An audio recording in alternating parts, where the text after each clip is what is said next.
Bonjour, je suis Nathalie Geneviève, sexo-kinésithérapeute et animatrice de tantra.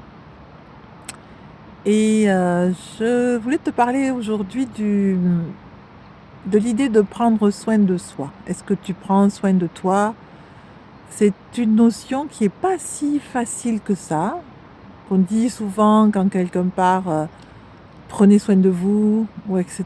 Mais parfois, ça n'a aucun sens de prendre soin de soi. Moi, j'ai mis énormément de temps à comprendre ce que ça voulait dire prendre soin de soi, prendre soin de moi. J'ai commencé par me faire des massages, d'essayer de prendre du temps pour aller me balader, d'essayer de faire des activités qui me plaisent, etc. C'est pas mal déjà, hein, c'est un début, mais c'est pas... aujourd'hui, je peux dire que c'est plus profond que ça, prendre soin de soi. Et en même temps, c'est même plus simple. Mais c'est pas parce que c'est simple que c'est facile d'accès, que c'est facile à faire. Donc je vais te donner un exemple. Prendre soin de moi, je pense que c'est quand quelque chose on dit que quelqu'un me déclenche, par exemple. Quelque chose m'énerve, m'agace, ou quelqu'un fait quelque chose qui m'énerve et qui m'agace, etc. Prendre soin de moi à ce moment-là, c'est de mettre la priorité sur ce que je ressens. Donc arrêter la conversation, arrêter mon écoute s'il y en a une, peut-être sortir de la pièce en expliquant à l'autre que je ne suis pas disponible là, que j'ai quelque chose d'urgent à faire. Et ce quelque chose d'urgent à faire, c'est de ressentir ce qui est en train de se passer dans mon corps. Il est en train de se passer quelque chose qui est de l'ordre du malaise, c'est pour ça que je n'essaye pas forcément d'y aller.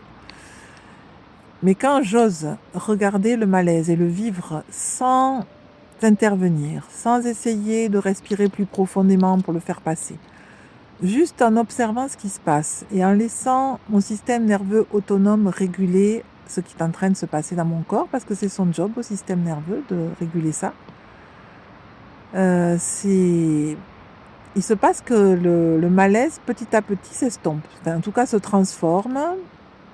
Il peut s'amplifier et puis ensuite diminuer d'intensité, puis à nouveau bouger, changer d'endroit dans mon corps. Mais à un moment donné, ça s'apaise. Et quand ça s'est apaisé, j'ai déjà vraiment bien pris soin de moi. Et souvent de cet apaisement émerge, mais de quoi j'ai besoin pour que cet apaisement s'installe un peu ou se déploie en moi. Et l'acte que je vais poser ou la décision que je vais prendre à ce moment-là aussi, ça va dans le sens de prendre soin de moi. Donc ça n'a pas l'air, ça ne coûte pas d'argent, ça n'est pas très coûteux en temps non plus.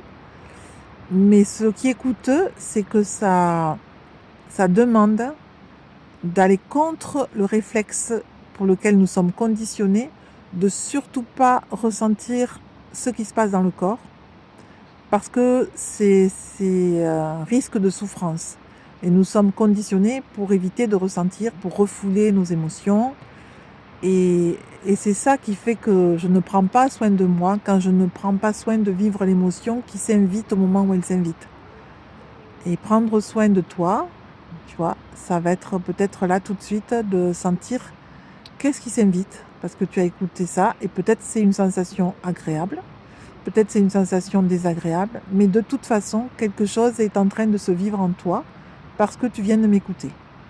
Et donc je t'invite vraiment à prendre le temps de tourner tes yeux vers l'intérieur, d'aller regarder si c'est dans la poitrine, dans le ventre, dans les jambes, dans les bras, dans le cou, dans le sexe, qu'est-ce qui se passe, et de laisser faire pendant 2 minutes, juste 2 minutes. Et tu vas voir, ça change tout. Bonne expérience et à très vite.